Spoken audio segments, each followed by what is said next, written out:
കാരക്കാമുറി ഷൺമുഖൻ ഇത് കേൾക്കാത്ത ഒരു പ്രധാനപ്പെട്ട സിനിമ ആരാധകരോ സിനിമാക്കാരോ ഒന്നും കാണത്തില്ല. കാരണം അത്ര ഐക്കോണിക് ആയിട്ടൊരു ക്യാരക്ടറാണ്. ബ്ലാക്ക് എന്ന് പറയുന്ന സിനിമയാണ്. എനിക്ക് ഇപ്പോഴും ഓർമ്മയുണ്ട്. ഈ സിനിമ നമ്മൾ തിയേറ്ററിൽ പോയി കാണുമ്പോൾ ഒരു റമദാൻ ദിവസം 2 പടം, മമ്മൂട്ടിയുടെ മോഹൻലാലിൻ്റെ പടങ്ങൾ അടുപ്പിച്ച് എനിക്ക് റിലീസാണ്. ഒന്ന് മാമ്പഴക്കാലം, ജോഷി സംവിധാനം ചെയ്ത മാമ്പഴക്കാലും, ഇപ്പുറത്ത് നമ്മുടെ രഞ്ജിത്ത് സംവിധാനം ചെയ്ത ബ്ലാക്കും. അത് ലാൽ ക്രിയേഷൻസിൻ്റെ പ്രൊഡക്ഷനിലാണ് ബ്ലാക്ക് അന്ന് റിലീസ് ചെയ്തിരിക്കുന്നത്. റഹ്മാൻ്റെ ഒരു പാട്ടും ഒക്കെ എല്ലാം, അമ്പലക്കര തെച്ചിക്കാവിൽ പൂരം എന്നൊക്കെ പറഞ്ഞ പാട്ടൊക്കെ സൂപ്പർ ഹിറ്റാണ്.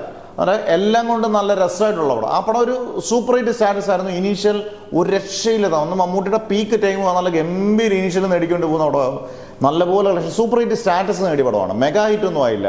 പക്ഷെ അതിന് ശേഷമാണ് ആ കഥാപാത്രത്തിൻ്റെ ഡയലോഗുകളായാലും അതിൻ്റെ രീതികളും സ്റ്റൈലിഷ് രീതികളും എല്ലാം ഭയങ്കര പോപ്പുലറായി.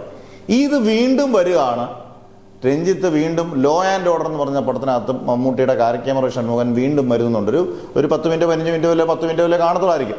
പക്ഷേ എനിക്കിതിൻ്റെ ട്രെയിലർ കണ്ടു. ട്രെയിലർ ഒരു കാശിനും കൊള്ളത്തില്ല. എനിക്ക് പേഴ്സണലായിട്ട് ഇഷ്ടപ്പെട്ടില്ല.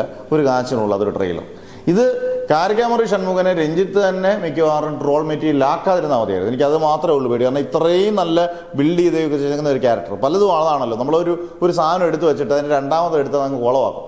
ഇത് അതിനെക്കാട്ടി കുളവാക്കുമെന്നൊരു പേടിയുണ്ട്. കാരണം ഉദയകൃഷ്ണയാണ് ഇതിൻ്റെ സ്ക്രിപ്റ്റ് എഴുതിയിരിക്കുന്നത്. രഞ്ജിത്ത് ഇപ്പം അത്ര നല്ല രീതിയിലൊന്നും അല്ല സംവിധാനം ചെയ്യുന്നത്. പിന്നെ നമുക്ക് സിനിമ ഇറങ്ങുമ്പോഴേ പറയാൻ പറ്റത്തില്ല. ഇപ്പോൾ ഒന്നും പറയുന്നത് ശരിയല്ല. എന്നാൽ പോലും ട്രെയിലർ കാണുമ്പോൾ അതൊരു കുളവാക്കി എന്നുള്ളത് തോന്നുന്നുണ്ട്. ട്രോൾ മെറ്റീരിയൽ ആകാതിരുന്നാൽ ഭാഗ്യം.